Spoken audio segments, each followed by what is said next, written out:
Hello guys, and welcome back to Rise of Prussia with our Prussian campaign of the Second Silesian War. Things are really heating up the longer this war goes on. We're almost the same amount of turns in as we got into our first campaign of the First Silesian War, except by that point, 2 turns from now, we would have won. Whereas right now, we were actually set to win pretty early, but the lack of capability to enter Saxony has made winning this literally impossible so far, and the Austrians have been rallying their might against us ever since. We've had massive fighting over Prague, over Bayer. We've been running around like headless chickens over in the east, and we've had many supply issues that we've just escaped during the winter. In the very last episode, we actually sat around in Prague and used its endless supplies to recover our LB army of Frederick II, as well as Leopold here, his army, while staring across the river at a large, much larger than what we had, Austrian force that we've kicked their ass, basically. But they're now across the river. If they try to come across and fight us, they'll be at a disadvantage. If we try to go across and fight them, we'll be at a disadvantage. So what I'm going to do instead here is I'm actually going to leave Frederick's death stack, fucking doom stack of an army here to defend Prague. If this army or combined armies of Austrians does want to cross the river, well, more power to them. They'll have way more power than I will have, but I will have a size 3 fort to defend, and I will have an army stack that has fought 2 times its size worth of units on the offensive while crossing into a mountain and come out better off than the enemies. So I have pretty good faith that Frederick can hold this by himself, no matter how outnumbered he ends up being. Here we have a Saxon force that has entered the battle that has kind of come down south around this way, which I believe he may be heading for Tabor, or just generally trying to get around us somehow. So I'm going to take Leopold's army here. I'm going to go send it to Tabor, enter upon arrival so he can recover if he needs to. If he does end up moving this way, then what may happen, because one of us will be on the offensive, is we may end up having a fight. I do believe, at least I hope, that Leopold can take whatever this Saxon army is. Leopold is a very well-skilled general, I'd say. He does have a good amount of troops under his command. Not the max amount, but a good amount of troops. So I'm hoping he can do well there, and if there is no engagement, then he'll just rest there for the second half of the turn and hopefully recover, because what I really want to do with him is start sending him northwest to cut around the flank of what these armies are sitting on over here, because realistically they don't have a lot of supply lines leading out here. You know, there's no depots over here. They have a lot of troops sitting right up on the front, not owning Prague. That's one reason we want to keep them away from these locations, because there are supplies here. There's even some depots. I want to cut off all their supply lines. I want to cut off all their depots if I can, so that this army just starts to starve, and so that they will either have to retreat, or when they do attack, they'll just get slaughtered. That's my hope. But I don't want to proceed too quickly, because I don't want to get cut off myself by this Saxon force. I don't want to chase this Saxon force, because I'd have to cross the river to get to where it is right now. Worst comes to worst, we'll meet it right here. We're crossing a river anyway, so, who knows. Kurt, on the other hand, last turn arrived in Iglau and attacked it, kicked some ass, but ran out of cohesion to continue the assault, has summoned 5 or 6 siege works out of nowhere, so that's pretty awesome. So I'm just going to put him on the assault again. His cannons are really meh, but the siege works should make up for that. And we should overrun the remaining 54 power worth of units of the Prague garrison, mind you, which is a commanded unit, not just an actual garrison. And so Iglau should fall this turn. It's just a city, nothing too important, but it's another supply hub or production facility that will then connect to Brunn and maybe up a little this way. And then we'll see what to do with Kurt. I may send him south. I may send him west. I'm not quite sure yet. Over in the east, we have Marwitz here, who just took over this fortified camp and won a fight against a semi-large force we've been fighting that basically got itself withered away during the winter. Its leaders are still alive, which is unfortunate, so I'm going to leave him in the offensive. So it's going to take him 6 turns to move this way. I'm sending him down to Olmutz to try to get him sent south again now that it's kind of opened up. And my hope is that we catch the leaders and kill them. If not, oh well, it's just 2 leaders. They can't do anything. And we just want to start sending him south, so we have someone heading south towards Vienna, towards Pressburg, to push the attack. Hopefully him and Kurt can maybe go down there and team up. That's one of my hopes. I'm not sure. When he's down in this area, I may actually split off some of his brigades to reinforce Kurt's army and reinforce, what's his name, Leopold's army here, which have been reinforced separately and have been losing some of their units by basically taking locations over. But I'm hoping I can reinforce them, maybe, because they are the ones that need to be, well, reinforced. Frederick already has all he needs, and I did intend for this army here, led by Marwitz, to be more of a supportive army, but I also wouldn't mind using Kurt to attack Vienna, using Marwitz to attack Pressburg separately. I wouldn't mind it, but at the same time, it may not be the smartest, just judging by the infrastructure here. They may want to focus down, so yeah, I may go with that plan. We don't have any real big events here. It says we gained some morale points by winning the fight that was over here in Iglau, so that's pretty good. We see all the siege works being established here. Prisoners for garrison, so we've just received, here we go, 5 line infantry from one of the events that I triggered, I believe 2 turns ago.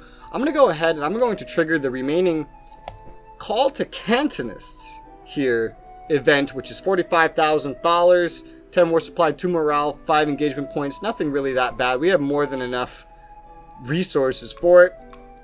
We can't recruit any more elite infantry as it stands, so I'm going to go over here and I'm going to take requisitions and I'm just going to spam it in the regions we spammed it last turn. Seems to be going pretty well. We only really need to use requisitions. We're losing military control of these areas. Again, there are ways to get around that or fix that, but again, I don't figure that these locations will be very important or even relevant during this fighting anyway, because I don't believe anything over here really enters the war. Maybe something in North Germany, but I don't really believe we'll see any fighting up here. So my military control up there really doesn't matter. And then I'm just going to sit on the rest of my money. You know, there's some bug that I've noticed. If I do an event, it doesn't update. Like if I do the Call to Cantons, it doesn't update what it's going to spend until I do some other decision, like the requisitions, or maybe I reload a save. Then it updates, but otherwise it just doesn't update, and it's really kind of weird. I don't know what that's about. Let's take a little peek. So yeah, I've given all the commands I want to command. By the way, in case I misread anything or don't notice anything, this is my first recording after having an eye surgery, so bear with me, just in case. We're going to hit next turn, and I'm really kind of hoping that they cross the river into Prague and try to fight Frederick, because I do believe it would end pretty well for us. Here we go, assaulting the Prague garrison force, led by a general, an Austrian general, or a couple of them actually. And as we see, we lost 173 men, 34 horses with our massive force of 32,500 men, 10,000 horses, 96 cannons. Minimal losses, we only took 12 hits to their 57. It was pretty much all in the, almost all, in the ranged portion. No elements lost. They had 1,575 men, 149 horses, 48 cannons. So that's actually a pretty big deal. They lost massive amounts of elements. Again, 57 hits, even though they had a massive entrenchment of 171 and we had almost none. We took over 100 companies prisoner, whatever that means.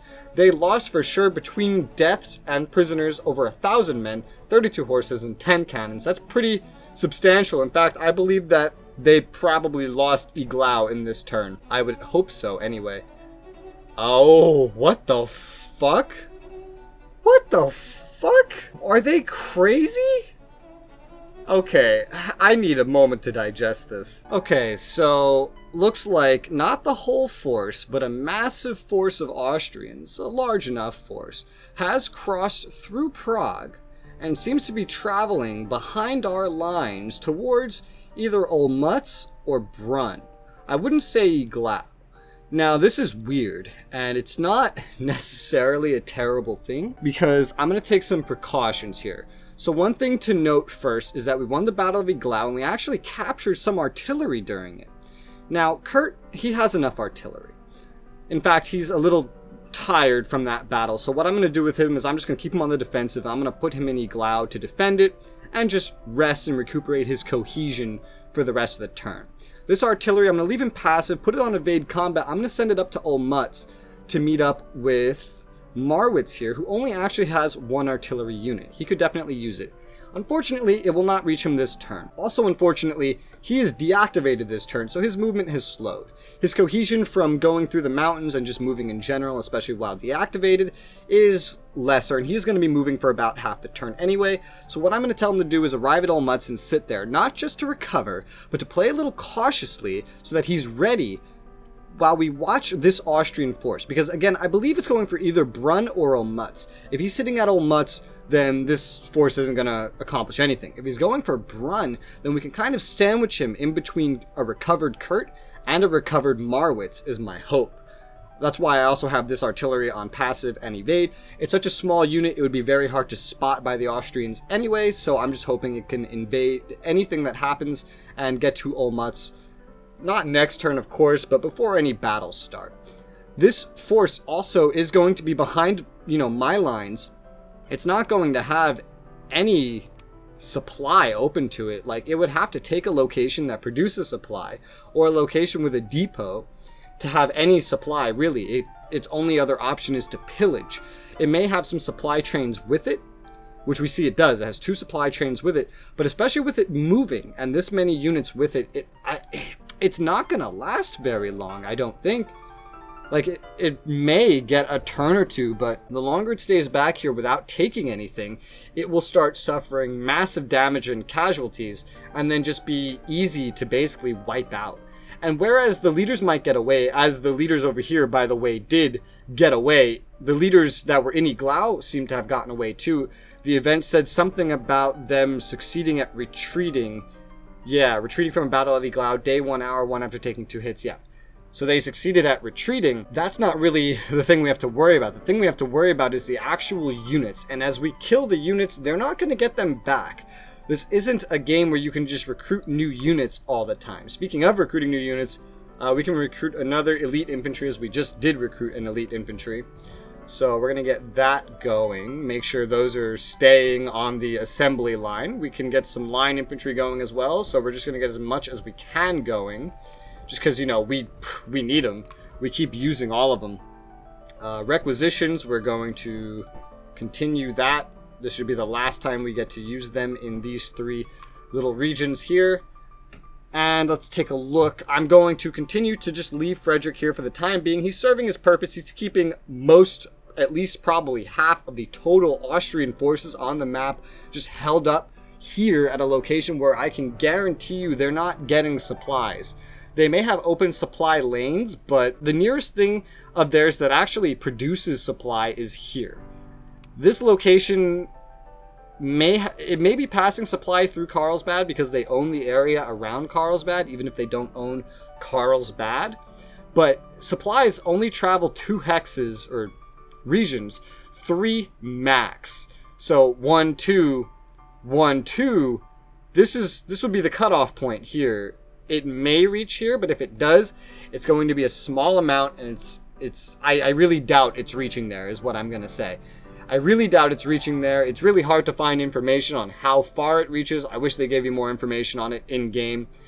But I believe that this army here, if it's not already suffering from a lack of supply, will definitely start suffering as well. And so long as that continues, we can see their entire force probably start to get wiped out, to the point where even if we cross the river, we'd probably destroy them. But I am going to take Leopold here, and I'm going to march him northwest on the assault to Falkenau, which isn't actually defended by anything, but it's a fortified camp that they set up. I'm going to take this fortified camp at the very end of the turn, if there's nothing defending it, and then that will definitely for sure cut off any supply route going this way. If they somehow, 1, 2, 3 are getting 4 hexes, 4 regions through to Schlan, which I doubt is happening, I'm going to cut them off behind where they're weak and then just sit there for a day, I believe, and take stock of what's happening after that. It's proving to be a really weird campaign. But let's hit end turn, and hopefully I'm correct about their supply situations. Even if it's not the winter, you can't just sustain an army the way that they're trying to sustain it. Okay, alright. So they're moving across they're moving their entire massive stack behind our lines. Like, they're actually risking everything by literally just moving through our territory, which is destroying their own cohesion without a doubt.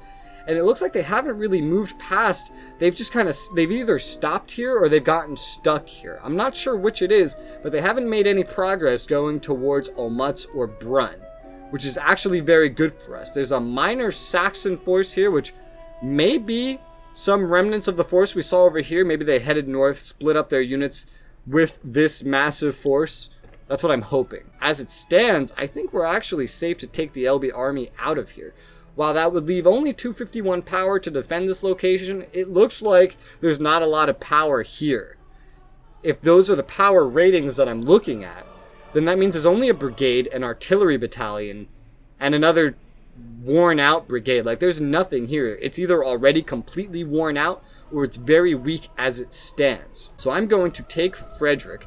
I'm going to send him directly after this army. I guarantee you this army outnumbers Frederick 2-1, but I'm really betting that their supply is so bad and their cohesion is so hurt, not just by running around, but also because their morale's 52 and is very debuffed, whereas ours 177, and our cohesion is buffed, that even by moving 5 days, maybe longer, we should end up in a better situation than them.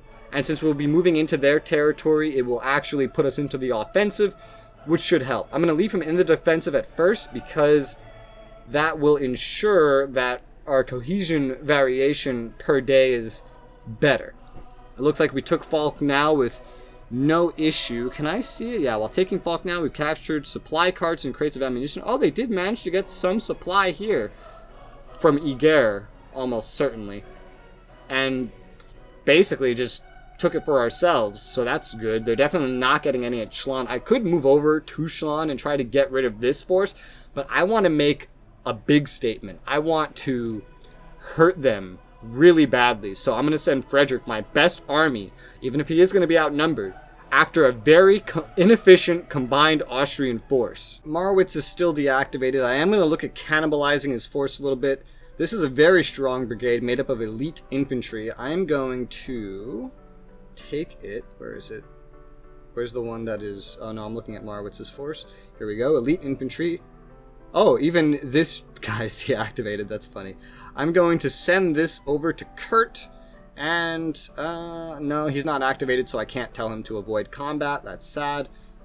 He should be fine. He won't reach him this turn, especially because I may be moving Kurt this turn. Just to note, Kurt has just enough command in order to fit that unit into his army. Let's see what else we can accomplish here. So he can fit 2 units, 2 brigades into his army, because I believe each brigade consumes 4. His army is very much made of cavalry, in fact. And I don't really care too much about Marwitz right now. His army is something I'm just willing to cannibalize. He was also lacking, he was lacking a supply wagon, so we're going to send him a pretty sizable force here. I'll take this not as full, smaller, like, 3 instead of 4 line infantry brigade, and send it with him. And I'm going to send one of these supply wagons as well. It's a pretty decent sized force in itself, and we're going to send it to meet up with them. Okay, I don't like the route you're taking. While it's more efficient, we could set it to evade combat, but the problem isn't that. I need to send you a different way. Potentially a longer way. I just don't want you running into a massive Austrian force. What happens if I do this? Okay, you're just going to try to go there anyway. Okay, what if... Damn it. Problem is he's behind enemy lines, so it makes it difficult to get units to him. So we're just going to have to do this manually. Send you to Tabor. Send you to Pilsen. This is going to take a while. And then finally to meet up with him. And we're going to put you on evade combat. And you should be good. You might actually end up taking these locations while he moves that way. It's going to be a heck of a trip, but I'm sure Leopold would benefit from the assistance, especially because if Saxony does finally open up beyond Freiburg anyway, then Leopold here would be set basically, to try to help take it, in fact. Now, that does leave Marwitz's army pretty weak, mainly made up of cavalry at this point.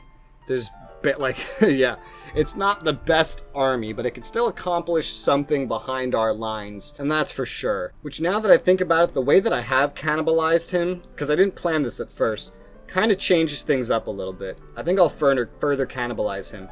So I know I was sending this artillery to meet up with him, but I think I'm going to send it back to meet up with Kurt. I think it would be better off in Kurt's army. And as for this one, put him on passive, put him on evade combat. This one's going to go meet up with Frederick, because they don't cost command points, but Kurt and Frederick are kind of my, well, it's what I'm attempting to have be my main armies. So I might as well boost them for their sieges or any big battles they encounter, because I'm realizing I'm not going to really be using Marwitz's army for anything. This is just now a cannibalized force that is running around behind our lines, basically. I almost want to further cannibalize it even more by sending reinforcements up to meet this army that's chilling out, waiting for Saxony to open up. It could use another 2 brigades. It could also be made more efficient by having another general sent to it. And in fact, that might be a smarter thing to do here. Let's divvy up Folk. Is that your name? Folk? Yeah, let's take you. We're going to toss this Fusilier there. And then we can send Folk up to make his army even better by adding another brigade to it, basically, which increases its efficiency. As of what I could even send up there, I'm not sure. Okay, so with Folk, I'm going to be sending this brigade that has a couple more cavalry plus this 1 Fusilier, because I don't think any of that's really going to be useful with what Marwitz has left, and Marwitz's force is becoming very, very meager. But Folk is actually a worse general than Bredau, so alright, well, this is how this is going to work then. Now, unfortunately, I'm willing to bet if I just try to do this, yeah, it's just going to go right through the Austrian forces. But that's not what I want to happen, so let's reset you here. Let's send you up a manual route to Konglomerat. And now we're going to send you, I guess, this way. No, not quite. Let me undo some of that. Just trying to find the best possible routes I can take at the moment, which unfortunately is going to be this roundabout way. Alright, so it'll take him a couple turns to get there, but let's put him on evasive. I'm leaving him on the defensive because he does have a decent amount of troops, and I hate for that to be caught on passive, unlike, you know, a single artillery unit. I do believe Frederick would be enough to deal with whatever forces we're dealing with up here. However, just in case, it's going to take him 5 days to get there unless they start heading this way. I want to cut them off, just in case. And Kurt has currently my second strongest force. So I'm going to send him after them too. It'll take him 7 days. This will change if they end up moving southeast. Kurt will be the first one to engage them. He's not on the offensive yet, but he may still end up in battle. That being said, he should be in a much better state than they should be. So while he's not Frederick's stack, he could maybe get in their way, do a good amount of damage, wait for Frederick to catch up, and then Frederick could deliver maybe some strong final blow. I don't know. We will see. And as for Marwitz, I'm going to send him south to Brumlow. He's deactivated at the moment, but I'm going to send him south to Brumlow. I might just send him to Brunn first and enter on a rival, but I want to send him down south to kind of be a little bit of a recon force to check out what's in Krems. If not a lot is in Krems, he could actually probably take it by himself. He will hopefully reach Brunn this turn. Probably not, but we'll see. It would be nice if he got there and got a chance to rest a little bit, but I do want to start pushing down south if I can. I was going to send Kurt down south, but if I can just spend a turn or two dealing a really decisive blow to the majority or maybe half of the total Austrian forces on the map, that would be a fucking blast. As for Leopold up here, I'm going to send him first to Carlsbad to regain military control of the location, basically, by running through it. And then it will take him another 2 days or so in order to reach Klosterl, I'm sure I'm saying that wrong, where he's going to assault the fortified camp and hopefully wipe out these cavalry units. They may retreat. Oh well, I just want to take control of it, seize whatever supplies are there, and cut off any supply lines they have in this location. Then he's just going to rest for the rest of the turn, and then I'll either turn his attention to Freiburg, which has a size 4 depot that's pretty substantial, or Eger, which also has it, and is not nearly as defended anymore, because now their back lines are open. It's pretty much just free reign to fuck with them as much as his power allows him to, which, again, he does have some brigades coming in hot to help him, but it's going to take 1, 2, 3, like 4 or 5 turns for them to get there. With ideal conditions, probably more like 5 or 6. It'll be a while before we see the results of that. It is now turn 22. This is officially the turn where we won the last campaign, which only have 3 or 4 more turns anyway. We have 13 more turns left. So a lot can still happen, especially since we're still waiting for Saxony to open, which hopefully the moment it does spells the end of this campaign. Let's get another elite infantry recruiting in Berlin. Seems to be most of our resources here. Yeah, let's take requisitions. We're going to have to move where we're using our requisitions here. Let's use them somewhere up here that doesn't matter. Yeah, it's like right around here. So requisition, requisition, requisition, costing a bit more loyalty points, but really money's the only thing that we're short on in any way. Our morale's doing amazing. Our victory points still doing amazing. They're still in the negative. There's no way they're getting a victory screen in this campaign. There's no way. The worst we could get is a stalemate. But even then, based on how much we're kicking their asses, I'd say a stalemate at any point in this would be unreasonable. If we don't get a victory screen, I'd be very surprised. Unless we just lost a fuck ton of stuff, basically. Which hopefully we don't. Hopefully the next 13 turns goes pretty well. And with that, that's all the movements and everything we really need to do this turn. So we're going to proceed to the next turn. I want to deal so much damage to this army. Let's see. Oh, they're moving. What? They moved back northwest. And Frederick did catch up to them. He did catch up to them. Okay. Well, he caught up to some of them. Doesn't look like all of them. But if they're on the offensive, then they should be able to get caught. If Kurt is on the offensive, he should show up to assist. But I don't think he really ended up on the offensive. And I clicked my screen and the game froze. Great. But I can still see the fight happening on the other screen here. And, oh, alright, cool, here we go. So let's see. Alright, so Kurt did indeed get involved. He is on the offensive. Kurt's actually ahead of chasing down the other units, which all seem to have found their way over to Schlan. Hopefully we don't actually end up in Schlan. I didn't really expect them to run all the way back. But their supplies and everything must be terrible. Well, apparently not, because it says they all are supplied and have ammo, but getting into a fight definitely worsens their chances. So let's take a look, and we'll see that we entered with 54,283 men between Frederick and Kurt's armies. Almost 20,000 horses and 192 cannons. The Austrians outnumber us in every single way.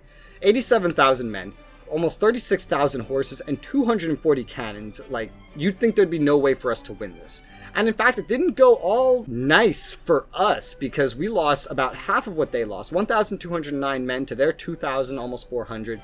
87 horses left. They lost a lot more horses, almost 700. It really didn't favor us a lot more, despite them not having a lot of entrenchment. So that's unfortunate. But we still dealt twice what we lost approximately, which is a sustainable amount of losses, given the size difference of the armies. I'm sure that's not the last we'll see of any combat up here. Oh, maybe it is? I don't know.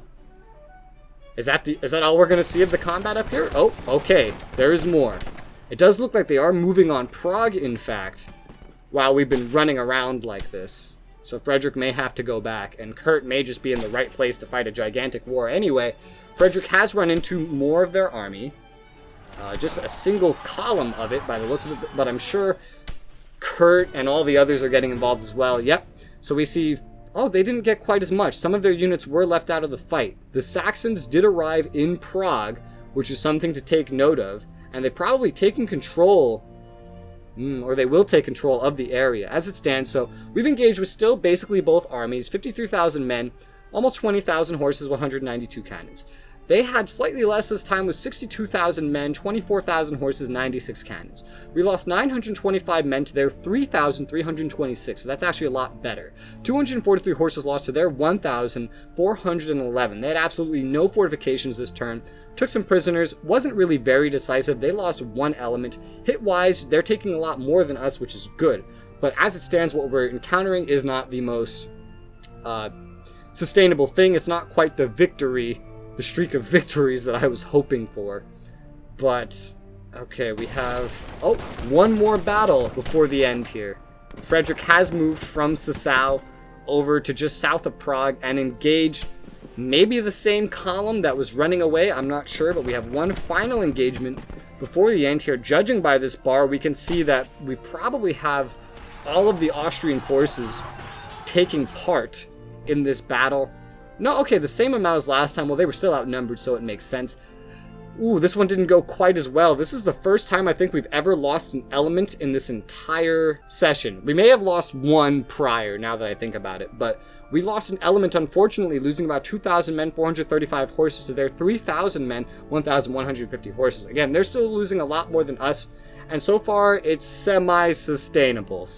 We had 52,200 men, about 20,000 horses, still 192 cannons. They had about 192 cannons, 20,000 horses, 64,000 men. We are dealing more than they're dealing. We are the ones that have most of the supplies in this area. I'm still worried that they're going to take the location of Prague, like around it. Hopefully not. But as it stands, we definitely dealt more than we took. I'm very glad I sent Kurt up to assist. I don't think he could have done quite... What the hell am I looking at here? Oh, this is a repathing of the unit that I had sent up to go assist him, which is unfortunate that he's choosing this route. So Frederick actually still ended up in Sasau, which this fortified camp was just started being made. It's not even done yet. We've taken full control of the region. Kurt over here has found himself just south of Prague. They have started taking control of Prague itself, which is unfortunate. Frederick's army is still doing very well in terms of supply and cohesion. Wow, like really well. Kurt, on the other hand, has used a lot of ammo and a lot of cohesion. So I'm definitely going to send him to try to take cover in Prague for the time being. He's going to be up here for a little longer than I expected. But with that, I think we have a nice full episode. That was a nice, eventful turn here. Sadly, no more fronts have opened up in this war quite yet. But yeah, I swear, every single time I end an episode, it heats up a little bit more, and just a little bit more gets put on the line for what we're risking and what's happening. And we're getting no closer to actually taking any of our big objectives, unfortunately, just because, Saxony is not opening up, and we're not able to spare any forces because the Austrians are running amok in our territory and trying to make it their own. But for now, thank you guys very, very much for watching. I hope you guys are enjoying this series. Make sure to join the community server in the description below if you want to talk about the series, suggest any games, or just talk to me in general, or even join me in games like this. And I'll see you guys on the next episode.